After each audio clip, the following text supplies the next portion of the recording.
Welcome to CIPI Connections, the podcast of the College of American Pathologists Council on Informatics and Pathology Innovation, also known as CIPI. Here we connect you with the leaders and committees shaping the future of pathology. I'm Dr. M.E. DeBaca, the chair of CIPI. In this episode from our Horror Stories in Pathology Informatics series, Dr. Alexis Carter and Dr. Richard Davis will be sharing a mysterious case of a disappearing hypereosinophilic syndrome. Take it away, Dr. Carter. So hello, everyone. Welcome to Horror Stories in Pathology Informatics, Lessons Learned from Things Gone Awry, a series to help your healthcare organization, number one, keep your patients safe, and number two, avoid painful problems. I'm your host, Dr. Alexis Carter, a pathologist and the moderator for this series. And with me today is another pathologist, Dr. Richard Davis. As a reminder, these podcasts are available from your favorite podcast service under CIPI Connections. That's CIPI Connections. And is also from the College of American Pathologists website at cap.org. Today's episode is the case of the phantom neutrophil. As always, there are a few disclaimers needed before we get started. All the situations discussed in this podcast are based on real events, so if any of our listeners think that the situation described can't or wouldn't happen, we can assure you that it can and did. Having said that, all information that could identify the personnel or the healthcare organization involved have been removed and replaced with fictitious characters and a fictitious location of Cabot Cove Memorial Hospital. Any locale-specific aspects, for example, regulations that are more specific than a national U.S. level have been removed, and some details regarding the situation which do not affect the main point of the event have been changed. Finally, the person presenting the adverse event is not the person who contributed it for discussion, and all these things were done to ensure that we focus on the lessons learned so that we can help others avoid these mistakes. Of course, this podcast does not represent legal or medical advice, and the lessons learned may not account for specific barriers that may be present at your own organization. All right, so now that we've done our disclaimers, let's get started. Again, here with me is Dr. Davis, who is going to present today's healthcare software issue on the case of the phantom neutrophil and the lessons learned from it. So, Dr. Davis, let's start with the basics of the failure that we're going to discuss today. What happened? Thanks, Dr. Carter, for the introduction. So the case today involves a 10-month-old male infant who had a 3-day history of intermittent fever and was referred to the Cabot Cove Memorial Hospital Emergency Department by his primary care physician for evaluation of a suspected infection. He was accompanied by his mother on this particular day. So the results of the complete blood count and differential cell count showed absolute neutropenia with eosinophilia. The patient received high-dose intravenous antibiotics and was admitted to pediatric oncology with a bone marrow biopsy scheduled for the following day. The next morning, the CBC and differential showed normal numbers of neutrophils with a resolution of the eosinophilia. A repeat blood sample showed the same result. The patient was transferred to the general pediatrics floor for another night of observation. He was subsequently discharged to home. All laboratory tests were normal at the follow-up clinic visit. Okay, so initially neutropenia and then eosinophilia. Okay, so this is really very odd since it all disappeared. So I suppose, since you're bringing this case here to the podcast, that the suspected infection didn't explain the transient decrease in neutrophils or the increase in eosinophils. No, not at all. All right, fascinating. I'm all ears. What happened? So, all manual differential counts are performed in the laboratory using a digital hematology analyzer that captures images of the cells from the peripheral blood smear slide and classifies the cells using artificial intelligence. Although the cells are pre-sorted and tagged as to cell type by the analyzer, review and verification by the medical technologist is required before the results are finalized and posted to the patient's chart. It turns out that there had recently been a change in the formulation of the reagents used to stain the peripheral smears, which affected the stain quality. The change in staining quality caused the digital hematology analyzer to misclassify neutrophils as eosinophils. All right, so that doesn't sound good. But that still doesn't explain how it reached the patient's chart if the medical technologist had to review and approve the results. True. In this case, the medical technologist reviewing the differential count had seen that some of the neutrophils had been misclassified as eosinophils and had actually reclassified all the cells tagged as eosinophils back to neutrophils. But this action did not correct the differential count. The medical technologist had intended to correct the differential count, but was pulled away to perform a time-sensitive test. Upon returning to the differential count, they had forgotten they needed to correct the differential result, and instead finalized it with neutrophils being counted as eosinophils and no count for the neutrophils. Oh boy. So no count for the neutrophils. So that explains why the patient was put on the pediatric hematology oncology unit. I bet that lab result caused all kinds of worry. Oh, yes, it did. An infant presenting with a 0 neutrophil count can be quite concerning for leukemia or some kind of bone marrow failure syndrome. So imagine the surprise, and fortunately in this case, it was a happy surprise when the counts came back normal the next morning. Yeah, we don't get many happy surprises in medicine. They're usually bad surprises. So I imagine they were happy and the parents were relieved. I'm also sure that there was an investigation by the laboratory. So what happened? So yeah, we'll talk a little bit about the laboratory investigation. So the stain that was used for the peripheral smears had recently been reformulated, and this caused the digital hematology analyzer artificial intelligence algorithm to misclassify neutrophils as eosinophils. Both sets of cells are granulocytes in the myeloid lineage of white blood cells, and consequently both have a lot of cytoplasmic granules and convoluted nuclei. The main difference is that the granules of the eosinophils are typically bright red, while they are purple in neutrophils. So, so hold up. Aren't laboratories required to do some level of revalidation after a change in reagents, including staining reagents? Yeah, so the reformulated stain had been revalidated through visual inspection by the technologists, so no one thought anything was amiss. However, no one had checked that the slides with the reformulated stain were being analyzed the same way by the digital analyzer's artificial intelligence algorithm. And frankly, laboratory staff had grown accustomed to relying on the accuracy of the instrument and were accustomed to only having to reclassify occasional cells and not 40% of the cells. Okay, so what could have been done to avoid or mitigate this problem in this case? So yeah, that's a good question. The long-term solution, of course, is to ensure that the reagent stain produced a staining quality that is adequate for use on the digital hematology analyzer. The change in the stain quality due to reformulation of the staining reagents caused the digital hematology analyzer AI algorithm to misclassify neutrophils as eosinophils. So, anytime a slide is being analyzed via a digital algorithm, it is always best to validate that the reformulated stain does not cause a big change in the results. Yeah, so I'm remembering there's an AI term for this phenomenon, isn't there?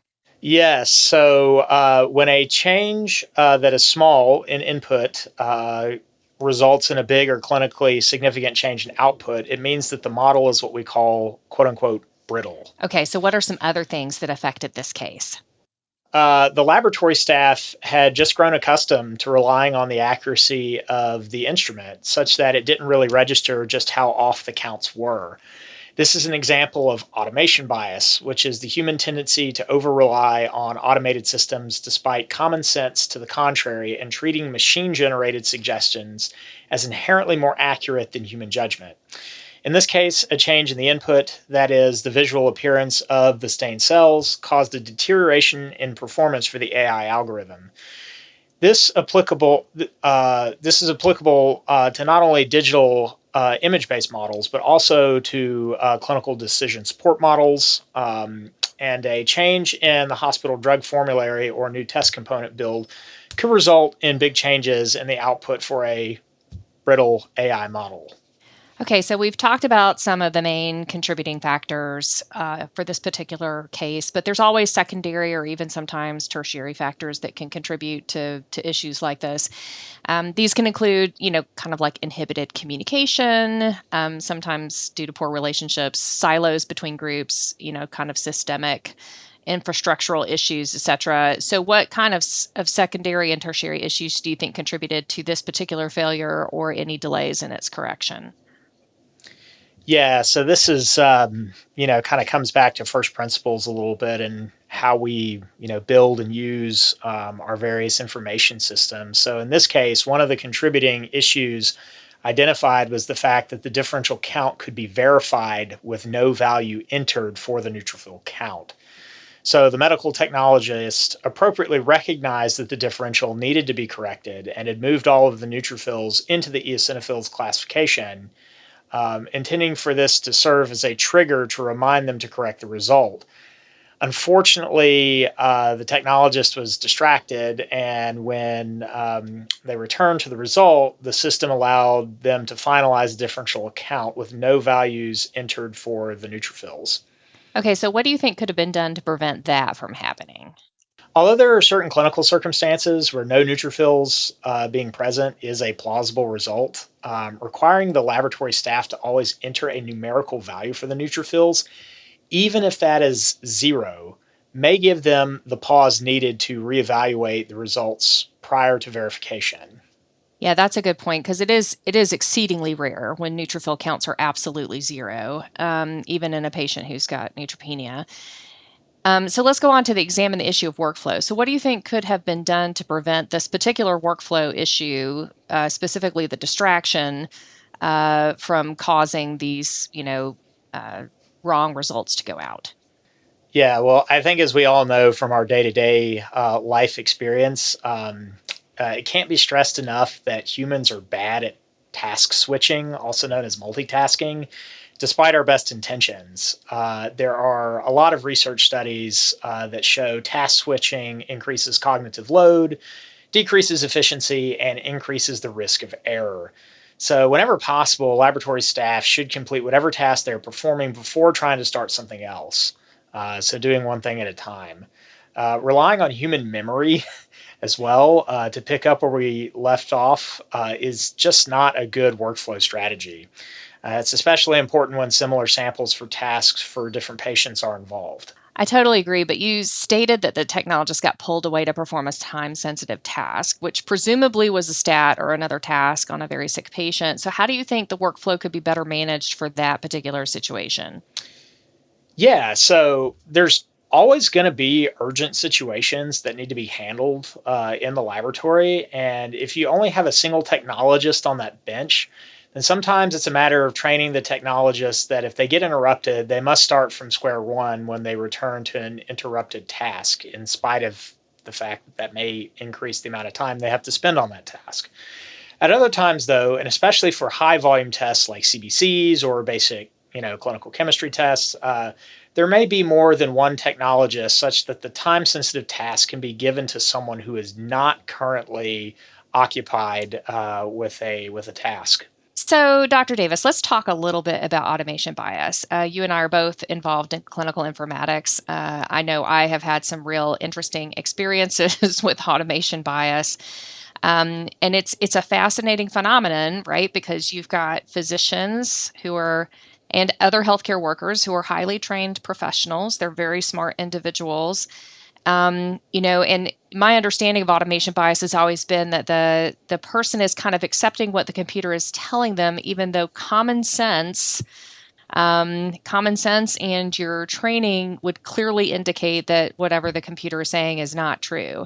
I'm wondering kind of what experiences you may have had. Obviously, not revealing any institutional any institutional dirty laundry. With automation bias, or kind of what kinds of things you may have done to try to prevent people from falling into the rabbit hole of automation bias. Yeah, so I think what you're hitting on, Dr. Carter, is there's actually a couple of different manifestations of automation bias. As you mentioned, it's the bias sort of as such is when laboratory professionals and clinicians, at least in our space, over rely on automated systems and favor those outputs over their own critical judgment, especially when evidence is pointing somewhere else. There's sort of two distinct forms, though, that this takes that sort of manifest. You have errors of omission. So these occur when a professional fails to notice or react to a problem because the automated system did not provide an alert. So that would be kind of related to what we had in this situation of the phantom neutrophil. So, examples include, technician might overlook a significant sample abnormality, like the fact that there's an eosinophilia and essentially zero neutrophil count, because the analyzer doesn't flag that. There's also kind of what you're referring to, which is an error of commission. So those types of errors occur when a user uncritically follows an incorrect suggestion or recommendation from an automated system, even when it conflicts with other available evidence. And, some of the experience that I've had with this comes down to, flagging issues where you'll have, a clinician will get back a pathology report and there's not particular keywords or something in there. And so it's almost like they're treating the report as a, just a machine generated result and not necessarily going back and checking, with what the patient's clinical picture looks like, imaging studies, if there's microbiology results on board.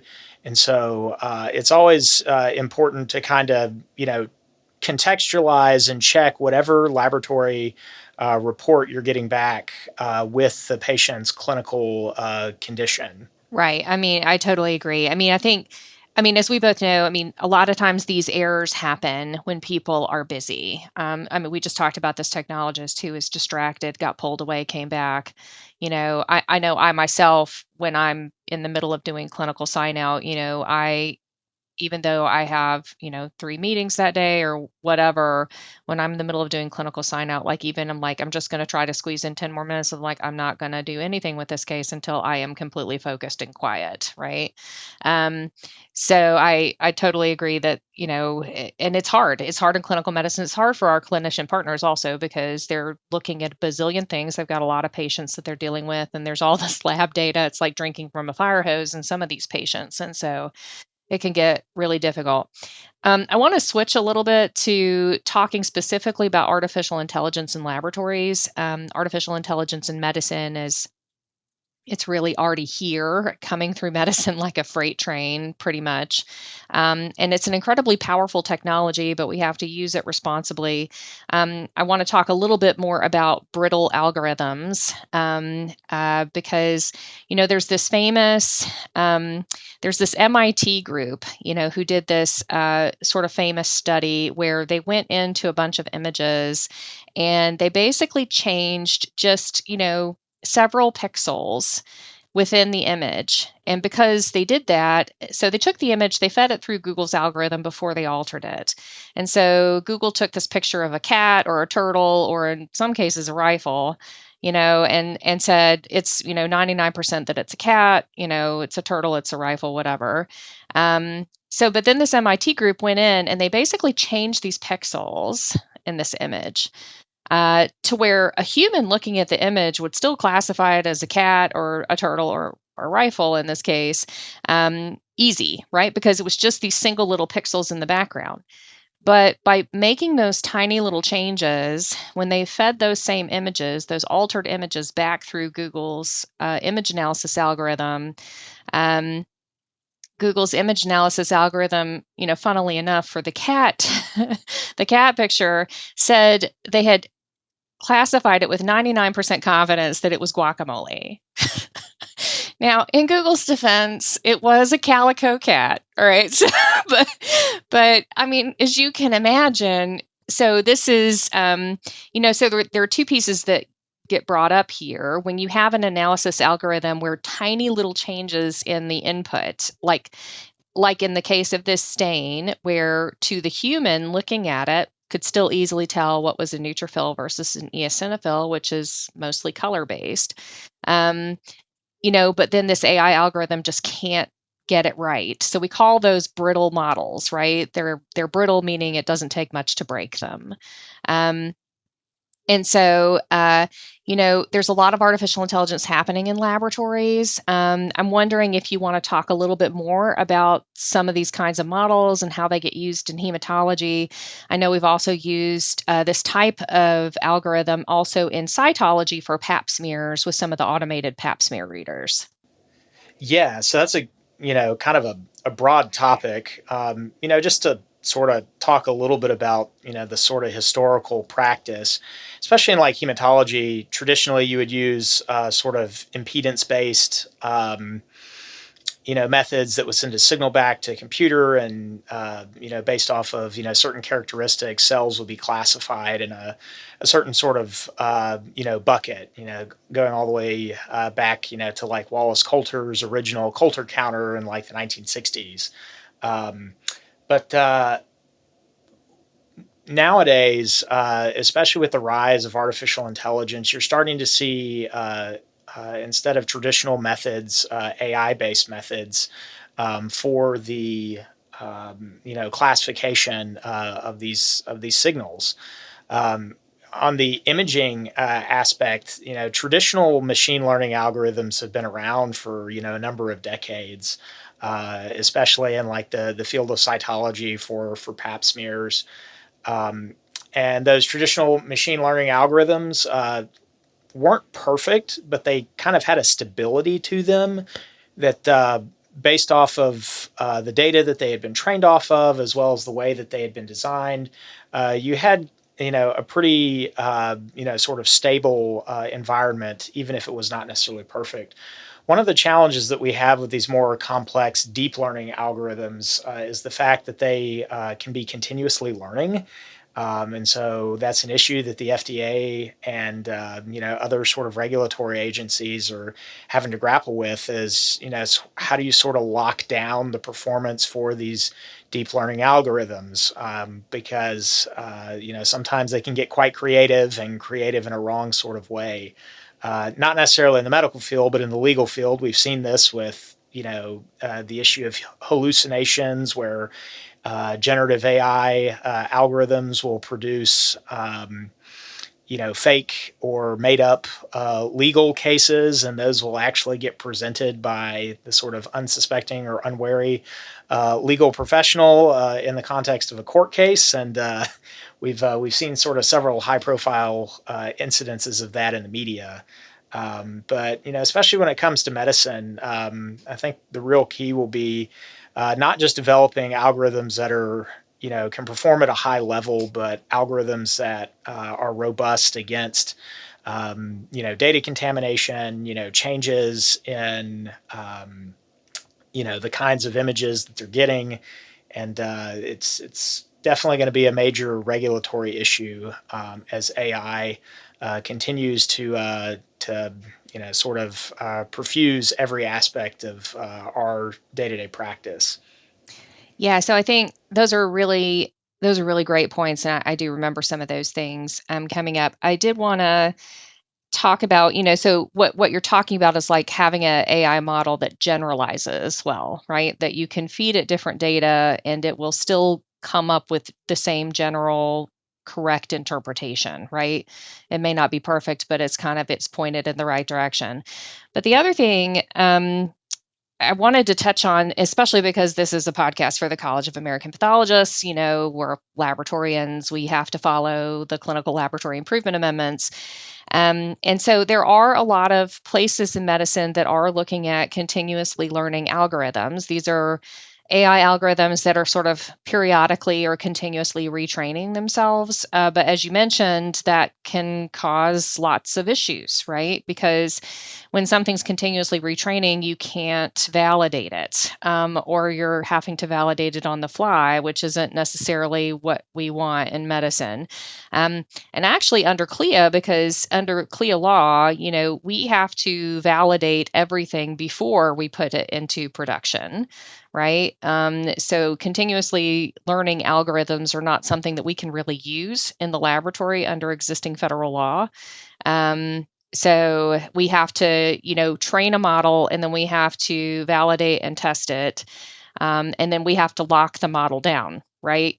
So we have to lock the model down and then use it. And then if we want to make an update, we have to go through that process all over again. The next thing I just wanted to talk about was the hallucinations piece. We've seen this a lot in medicine, right? With, when people are trying to use AI to help them write papers, they'll, and I've done this myself. I've kind of played around with some AI platforms and just said, give me the best 10 references for, I don't know, papillary thyroid carcinoma. And then I go look these references up, and, like 8 out of the 10 of them don't exist. Like, it's totally made up. Which is hugely problematic. And I don't know if you have some other examples, we in medicine that we've seen with some of these things, but the hallucinations are a little bit scary because, wow, those references looked really plausible. Yeah, no, I think I know, at least in interacting with some colleagues, they've talked about using some of the sort of popular AI prompt software that's out there to whether it be tighten a report or look for research articles. And I think this comes back to the issue of automation bias again. That while these things can be very helpful, anytime you're using generative AI to either help write a report or look up references or something like that, is that we always need to be double checking with our own human intuition. Maybe we would kind of see that with, sort of traditional search engines like Google or, some of the others that exist out there, where you look at the various links that are brought up and you would click on those links and you could sort of validate the information that's in there. So I think it's important that as we move into this next stage where everybody's going to be using an AI chatbot, everybody's going to be using some sort of generative algorithm, prompt software interface, that when you are generating, whether it be something for a report or research or whatever application it is, that you're always vetting the information that's put in front of you, and not just getting sucked into that automation bias that would prevent you from seeing the issues with hallucinatory results, or sort of other problematic results.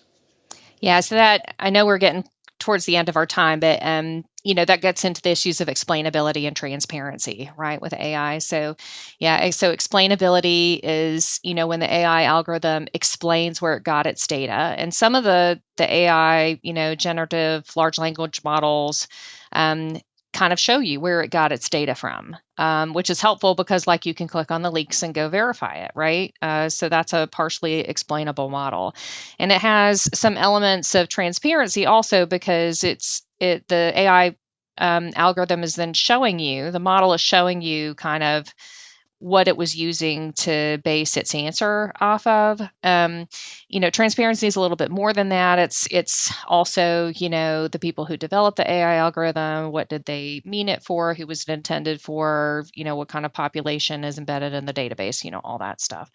Um, so, and those are really important because of, like, what you're talking about, being a human and being able to go in and figure out where the AI got its data from, because then you can kind of more quickly pick up whether or not there's kind of a serious issue going on that means you need to turn it off. You have any other things you want to say about, like, explainability, transparency, or anything like that? Yeah, I think it's important because we have to also recognize that these models have some level of bias in them as well. Um, and depending on how and what kind of data these models are trained on, that can potentially perpetuate biases. Everything from, sort of technical biases that we can see within the data, um, in terms of, like classification of, a certain cell type or something like that, to even affecting things like social determinants of health as well. So it's important to kind of keep that in the back of your mind as well when dealing with these AI algorithms, is to kind of know or be aware of the fact that there could be, biased information that's coming towards you as well. Okay, so, all right, this has been quite educational. Let's sum this up for the listeners. What are the main lessons learned from this incident, and what do you recommend that our listeners should do to prevent this from happening in the future? So in this case, there was an unnecessary hospitalization for an infant due to a spurious absolute neutropenia result. A change in the formulation of the staining reagent caused misclassification of neutrophils into eosinophils by the digital hematology analyzer. When using AI technology, we have to be vigilant about changed inputs that can impact model performance. Although the medical technologist initially recognized the erroneous categorization of the neutrophils, they were ultimately able to finalize the results despite no value entered for the neutrophils after becoming distracted before they could initially complete the result correction. Great. So, thanks so much, Dr. Davis, for presenting today. For our listeners, we hope that you have found this podcast on the case of the phantom neutrophil helpful. This podcast was produced by the College of American Pathologists, and the content was produced by the College of American Pathologists Informatics Committee. The Informatics Committee always welcomes questions about the podcast, as well as suggestions for future podcasts. If you would like to contribute an issue that happened to you, and for instructions on how to anonymously contribute an educational issue and its lessons learned, please contact the committee at the email address listed in the show notes. Please do not send specifics on the issues to this email address. We can get those from you later. We thank you so much for listening, and we look forward to sharing our next podcast with you soon. Bye-bye. Thank you, Dr. Carter and Dr. Davis, for sharing this case and the lessons you learned from things gone awry. Thank you to our listeners for being here. Please stay tuned for future horror stories in pathology informatics, and join us again for insights, updates, and the people behind the innovation. This has been CIPI Connections, where ideas meet action in pathology.